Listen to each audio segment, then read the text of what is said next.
welcome to Fly the Flag. We are a mortgage show talking to mortgage people about mortgage things. And that's kind of the intro to what should LOs do in 2022 and 2023. And the first thing that all mortgage loan originators and real estate professionals alike need to do immediately is to stop buying into the fear mongering. Don't even pay attention to it.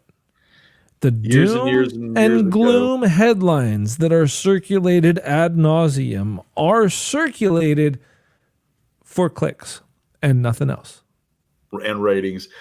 Years I mean, that's just the reality of the situation. Negative headlines get more clicks. All of the news organizations know that. So they're going to write negative headlines for clicks because clicks mean ad dollars. That's what our news has turned into. So in this environment, and knowing full well that we're not in this for the clicks, that's why our faces are on the screen. What the heck should people be? Are you trying to say I'm not a sex symbol? Just, I mean, you know. What kind of bullshit is that? I think we're both falling a bit short these days. And you're supposed to be my partner in this. So one of the things I was told years ago by one of my mentors is you're not allowed to watch the news. Yeah. And if you do watch the news, you're not allowed to believe the news. And unfortunately, and I want to say, you know, some people will say, well, the news used to be trustworthy. I don't think it ever was. It's always been trying to sell ad space. There were people who were trustworthy on the news, but for the most part. But right now, you cannot believe anything. It's kind of funny. One of the things that I do when I see somebody, like I was watching Good Morning America today. Yeah. And when I was watching that, they had two reporters on there that were doing the doom and gloom and the fear. So this is just me and my weird kind of personality.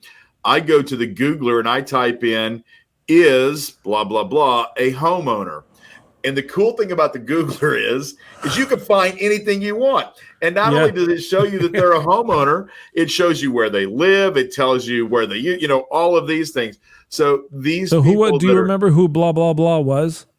Or what prompted you to search for this? I watched the show. I was listening to her when she said that. Yes. And was she a homeowner? She was. Okay.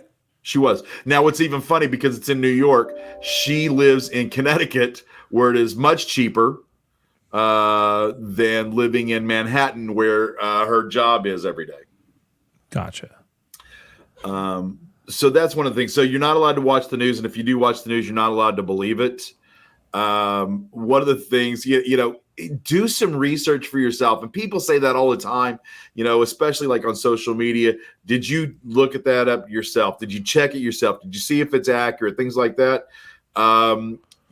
We are all intelligent creatures in some form or fashion. You can figure out what your parents paid for their house in 1974 and what that house, if it's still there, what it's worth now. If it wasn't torn down because it had a huge lot and they built 4 houses on that same exact property. But we know that real estate goes up, period, no ifs, ands, or buts. So I am begging you, like what Mike just said, stop believing what you're hearing because it's just bad information. Not only that, you've got so many people that are coming to this country every single day. If that wasn't accurate, we wouldn't have an immigration discussion on the same exact news channel. Yeah, that's true. That's true. When it comes to the current environment for a loan originator, for a mortgage professional, for a real estate professional, do we not have enough stuff working against us? Seriously, why seek out and pay attention to doom and gloom headlines that are being carefully concocted for clicks from the general public, not from industry professionals, from the people who don't know better? They know that the people who are supposed to know better are going to see right through that headline and not pay attention to it. So why don't you include yourself in that group? Be the people that know better. Be the people that don't give any weight to that headline, to that news story that's talking about all the bad stuff. We do know better, or we should. And if we don't have all the information, we know where to get it. And if you don't know where to get it, quit being so lazy. Use the Googler that Jonny does and go find some information of your own and spread a little bit of positivity.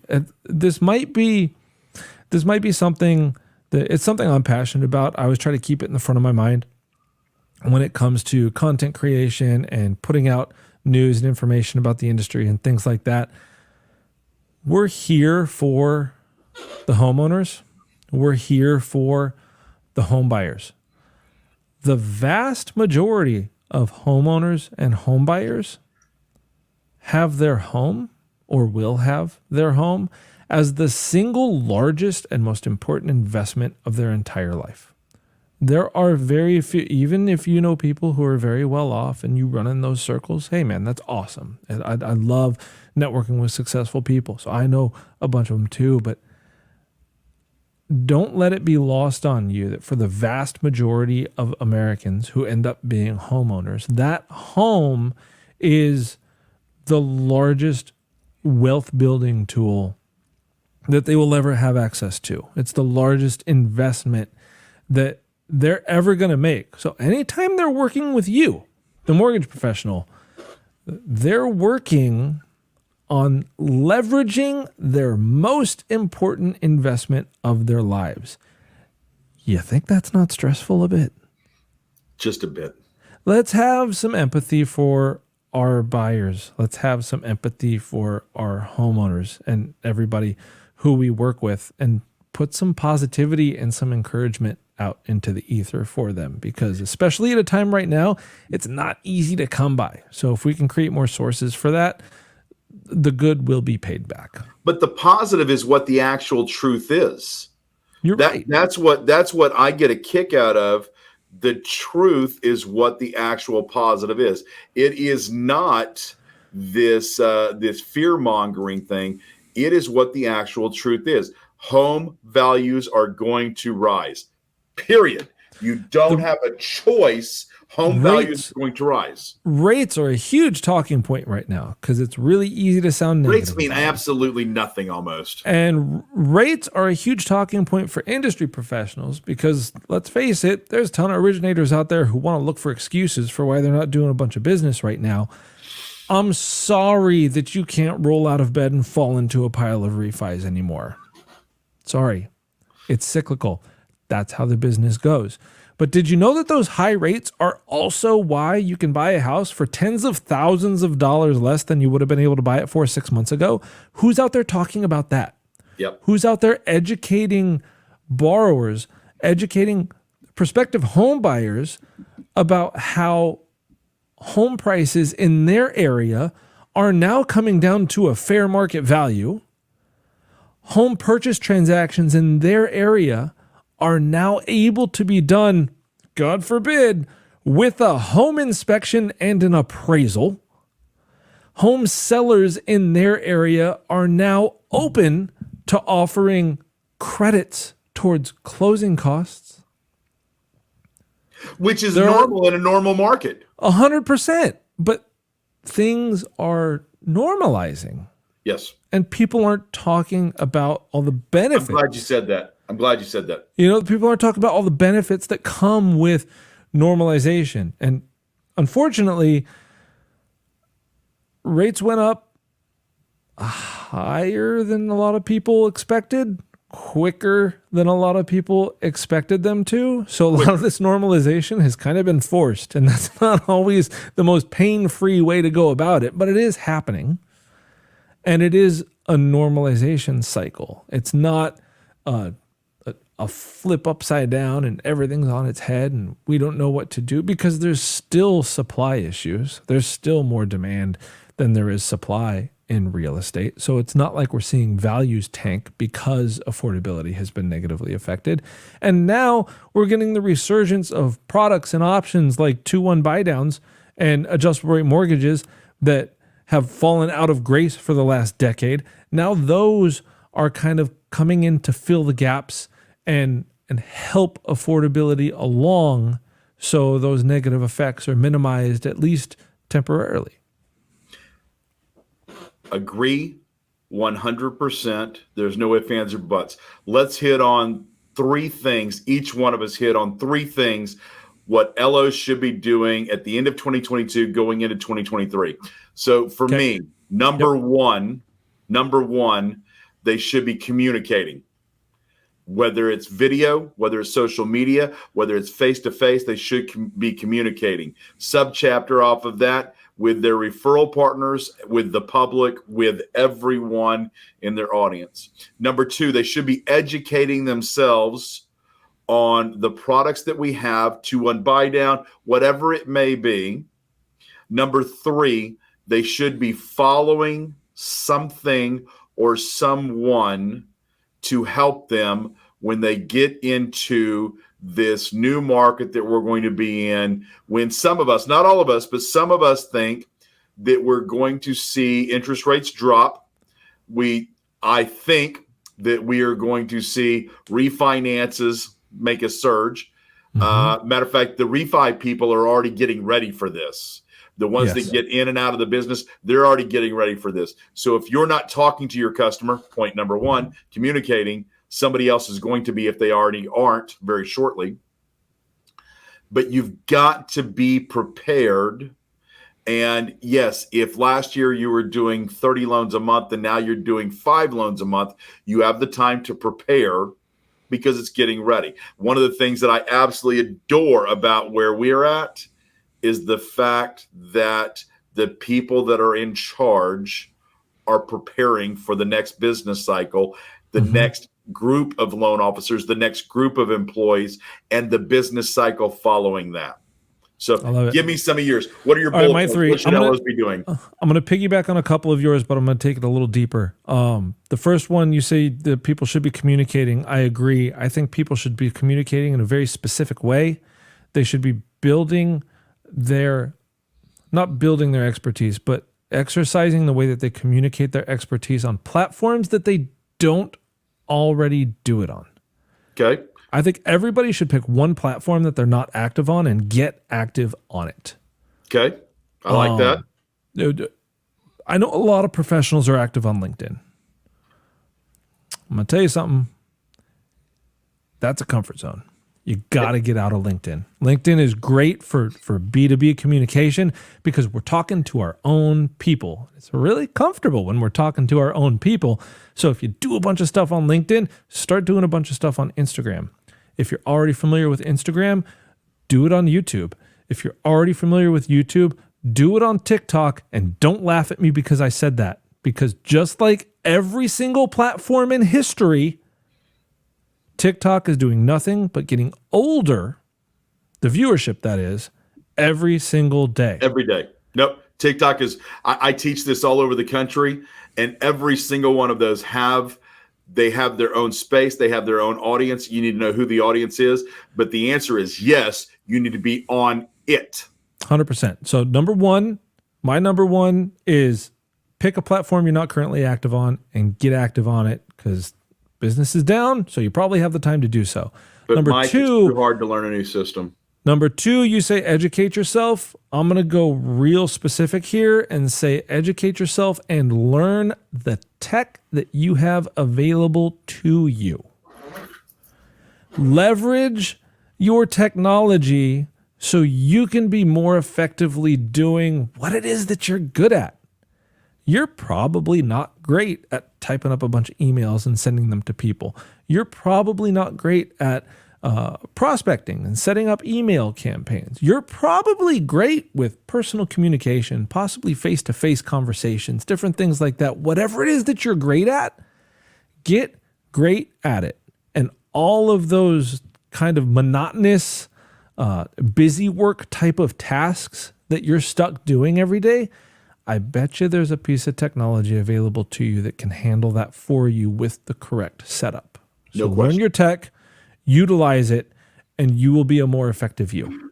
And my number three is not going to piggyback on anything that Jonny said. My number three is going to be to resolve yourself, commit to never saying marry the house, date the rate again. Oh my because God. It's too friggin' cheesy and it's uncreative now. Figure out a better way to say it. It wasn't creative when somebody came up with that. My God. Stop saying marry the house, date the rate. I've ever seen or heard.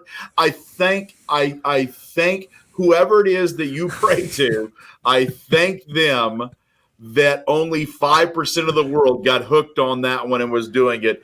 It's one of those things. Every piece of LO created content that you see every day. I know the rates are up, but they're gonna come back down. Marry the house, date the rate. Oh my God! Knock it off. Nobody wants to hear it. Here's what I will give credit to: the first person who came out with that and said it. The second person the next 1,000 after them, you should have kept your mouth shut. God, that was such a stupid, oh my God.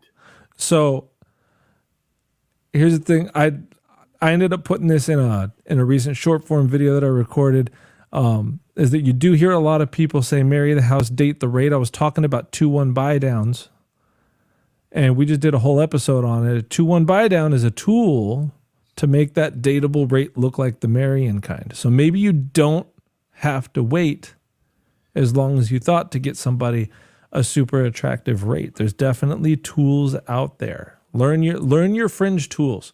Learn your arbitrage opportunities. Well, the good thing is back during the 1980s, when I remember this, because I was around at that time, when interest rates were in the high double digits, they were in the teens. There was a teen at the end of your rate. The good thing is property values never went up from the 1980s till now. So they're the same exact price house. So, yes. I know. Just get in the game. That's the next thing that you hear. Don't worry, guys. Interest rates are high, but back in the 80s, rates were like 13%. It's like, I get it. My drunk uncle said that the last time I checked, homes were a little cheaper back then. Yeah, in whatever it was, 1975, 1976. When my dad bought our first stick-built house here in Houston, it was $29,900. He got it on an assumable loan. It was 9.5%, I think is what he told me at the time. 9.5% assumable loan way back then. He knew he'd never be able to pay this thing off. Yeah. Last time I looked at that property he bought in 1976, last time I looked at it was probably about 6 years ago, 7 years ago, something like that. It had hit $900,000 for that property. They came in, bought it, tore it down. It was on a good sized lot, and it was still like a 5,000-6,000 square foot lot. But because of its location, and they built a McMansion that's probably 7,000, 8,000 square foot on that lot. That's like $2.9 million. Where my dad paid $29,900 for it. Yep. So it didn't really matter what the interest rate was. Just get in the freaking game and buy the asset. I love it. With that being said, dude, I've got to go. Not a problem at all, man. Thank you for being here. I appreciate you talking. Hopefully some people out there got something out of this. Just stop buying into the hype and start doing some positive things for the mortgage and real estate industry. Lord knows that for the consumer, we need it, and we are the industry. So let's start spreading some good news and make sure that our borrowers, our consumers, know that good news does exist. As every day, I feel lucky that I get to know you. I feel lucky that I get to work with you. And likewise, brother. I am blessed and honored. I appreciate you, and have a great day. You too, bro. Thanks for watching Fly the Flag. We'll talk to you all next time. Thank you, sir.